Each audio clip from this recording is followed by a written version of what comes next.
नमस्कार, राम राम। मैं जितेंद्र स्वागत करता हूँ आज आपका एक नई साइंस की क्लास के अंदर। और आज हम क्वेश्चंस लेके आए हैं। काफ़ी ज़्यादा इम्पोर्टेंट क्वेश्चंस हैं जो कि साइंस के हैं। आप लोग देख पा रहे होंगे जो कि आरपीएससी पीजीटी बायोलॉजी 2015 और 16 में पूछे गए हैं। और साइंस के आज थोड़ा कम लेवल वाले क्वेश्चन नहीं है, आज लेवल थोड़ा ज़्यादा है साइंस का। और आज पहला क्वेश्चन पढ़ेंगे हम क्लासिफिकेशन से, वर्गीकरण से। तो in which kingdom prokaryotic organism were placed by Whittaker. Whittaker द्वारा प्रोकैरियोटिक जीवों को किस संघ में रखा गया है? Option number 1 Animalia, option number 2 Plantae, option number C Monera और प्रोटिस्टा। बताइए किस में रखा गया है प्रोकैरियोटिक जीवों को?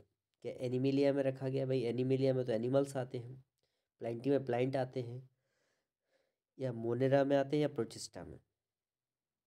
प्रोकैरियोटिक और यूकैरियोटिक दो प्रकार के जीव होते हैं। प्रोकैरियोटिक जिसमें केंद्रक नहीं पाए जाते हैं, और जिसमें केंद्रक पाया जाता है उसको यूकैरियोटिक बोलते हैं। तो बताओ मोनेरा या प्रोटिस्टा? ऑप्शन सी है आपका सही, मोनेरा। मोनेरा में उनको रखा गया है, प्रोकैरियोटिक जीवों को। क्योंकि आर एच व्हिटेकर द्वारा आर एच व्हिटेकर द्वारा दिए गए 5 संघीय वर्गीकरण 1969 में उन्होंने दिया था। 5 जगत वर्गीकरण आर एच व्हिटेकर ने दिया था 1969 में। और उन्होंने कहा था कि प्रोकैरियोटिक जीवों को संघ मोनेरा में रखा गया है।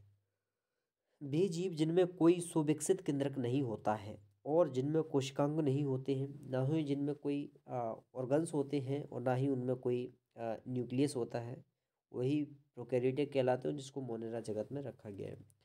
उसका प्रोकैरियोटिक जीव कहलाते हैं। और इन जीवों की कोशिका यूकैरियोटिक जीवों की कोशिकाओं की तुलना में बहुत छोटी होती है। यानी यूकैरियोटिक जो सेल्स वाले जो जीव होते हैं वो थोड़े अच्छे प्रकार के होते हैं, यानी अच्छे ढंग के होते हैं, थोड़े से बड़े होते हैं, उनमें ऑर्गन जो डेवलप होते हैं, लेकिन उनमें इस तरह की संरचनाएं नहीं पाई जाती हैं जो कि प्रोकैरियोटिक होते हैं, जो कि मोनेरा किंगडम के अंतर्गत आते हैं। ये हो गया आपका पहला आंसर। चलते हैं सेकंड क्वेश्चन पे। सेकंड क्वेश्चन है आपका कि जो 5 जगत वर्गीकरण था, उन 5 जगत वर्गीकरणों को जो आर एच व्हिटेकर ने 1969 में दिया था, आज उनको हम डिस्कस करेंगे। तो सबसे पहले जगत, उसके बाद में कोशिकीय संगठन और कोशिकाओं की किस्म, और उसके बाद में है गमन की क्षमता। तो सबसे पहले पढ़ेंगे हम मोनेरा को। और मोनेरा में देखेंगे कि ये एक कोशिकीय होते हैं, पूर्व केंद्रकीय प्रमुख कोशिका अंगक अनुपस्थित, अर्थात इसमें ऑर्गन्स जो होते हैं वो एब्सेंस रहते हैं, अनुपस्थित रहते हैं। गमन की क्षमता, कशाव की सहायता से गमनशील करते हैं, इनमें कशाव पाए जाते हैं। प्रकाश संश्लेषण या अवशोषण द्वारा, और रसायन अपना जो न्यूट्रिशन लेते हैं, या तो ये प्रकाश संश्लेषण फोटोसिंथेसिस करेंगे, या फिर रसायन जो संश्लिष्ट यानी केमिकल सिंथेसिस के द्वारा ये अपना भोजन बना लेते हैं। अलैंगिक जनन जो होता है इसमें अलैंगिक होता है, विखंडनी जनन होता है, इसमें फ्यूजन टाइप का हो जाता है, इसमें असेक्सुअल फ्यूजन। और जीवाणु, इसके सदस्य अगर बात करें तो जीवाणु एवं नीले हरे शैवाल इसके आ, सदस्य होते हैं। बैक्टीरिया है, ब्लू ग्रीन एल्गी है। सेकंड है प्रोटिस्टा।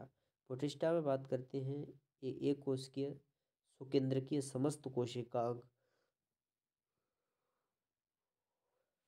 अंगक उपस्थित होते हैं। इसमें गमन नहीं, या फिर रोमावों या कसाव की सहायता से गमनशील होते हैं। प्रकाश संश्लेषण, परपोषण या अवशोषण व विसरण के साथ साथ परासरण करते हैं। और अलैंगिक व लैंगिक दोनों प्रकार का इसमें सेक्सुअल एसेक्सुअल जनन पाया जाता है, और इसके अंतर्गत प्रोटोजोआ को सम्मिलित किया गया है। तीसरे नंबर का है फंजाई। फंजाई जो होते हैं इनको बहुकोशिकीय होते हैं, मल्टी सेलुलर होते हैं, सुकेंद्रकीय होते हैं, और साथ साथ इसमें गमन नहीं होता है, लेकिन वे आधारवेश होते हैं, पर पोषित होते हैं दूसरे पर आश्रित रहते हैं भोजन के लिए। वो कीमोसिंथेटिक होते हैं, रसायन संश्लेषी भी होते हैं। अलैंगिक व अलैंगिक जनन भी करते हैं। कवक इनका एक उदाहरण है। पादप जो है बहुकोशिकीय और शुकेंद्रकीय लवक एवं अन्य कोशिकांग होते हैं। इनमें गमन नहीं कर सकते हैं, लेकिन इनमें जड़ें होती हैं, मुख्यतः फोटोसिंथेसिस की क्रिया इनमें होती है, अर्थात प्रकाश संश्लेषण के द्वारा ये भोजन प्राप्त करते हैं। अलैंगिक और लैंगिक प्रकार का इनमें जनन पाया जाता है। उदाहरण पादप और शैवाल इसके अंतर्गत आते हैं। नंबर 5, जंतु। जंतु जो है बहुकोशिकीय, शुकेंद्रकीय कोशिका अंग कोशिका होते हैं। प्लास्टिड कोशिका भित्ति अनुपस्थित होती है, इसमें प्लास्टिड नहीं पाए जाते। और भित्ति जो है, क्योंकि इसमें कोशिका पाई जाती है, सेल वॉल नहीं पाई जाती, सेल मेम्ब्रेन पाई जाती है। पेशी तंतुओं द्वारा गमनशील होते हैं, पश्मिकाएँ होती हैं इनमें। परपोषण द्वारा परपोषण होता है, यानी दूसरों पर आश्रित रहते हैं। और रसों परपोषित कीमोटेरोट्रोफ भी होते हैं। मुख्यतः लैंगिक परंतु अलैंगिक जनन भी होता है, लैंगिक और अलैंगिक जनन होता है, ये जंतुओं में पाया जाता है। आज के लिए ये मैंने सिर्फ डेमो दिया था, देखा था कि किस प्रकार का इसमें क्लासेस वगैरह हमारा बनता है, मैंने प्रयास किया था। बस यार, आप लोगों को यदि ये पढ़ाया हुआ, ये वैसे क्वेश्चन तो सिर्फ एक ही था, लेकिन एक क्वेश्चन के अंदर काफ़ी सारे क्वेश्चंस थे, तो मैंने आज डिस्कस किया। नेक्स्ट बार फिर मैं एक अच्छी सी और क्लास लूँगा। आज के लिए बस इतना ही, फिर मिलता हूँ आपको। आप थोड़ा बैकग्राउंड इसमें देना कि आपको कैसा क्या अच्छा लगा, क्या इसमें सुधार करने की ज़रूरत है। मैंने काफ़ी प्रयास किया कि आप लोगों को बिल्कुल एकदम स्क्रीनशॉट लेके बुक्स का ही मैं आप लोगों को बताऊं, जिससे आप लोगों को बिल्कुल एकदम ओरिजिनल डेटा मिले, ओरिजिनल कंटेंट मिले, कहीं भी आपको भटकने की ज़रूरत नहीं है। इसलिए मैं लाया था इन सारी चीज़ों को। साइंस के अगर आप स्टूडेंट हो तो 100% आप साइंस में कहीं भी डिफीट नहीं खाओगे, क्योंकि क्वेश्चंस कहीं ना कहीं इधर इधर से ही पूछे जाते हैं। तो बस आज के लिए इतना ही, मिलता हूँ फिर आपसे कल। तब तक के लिए आप खुश रहिए।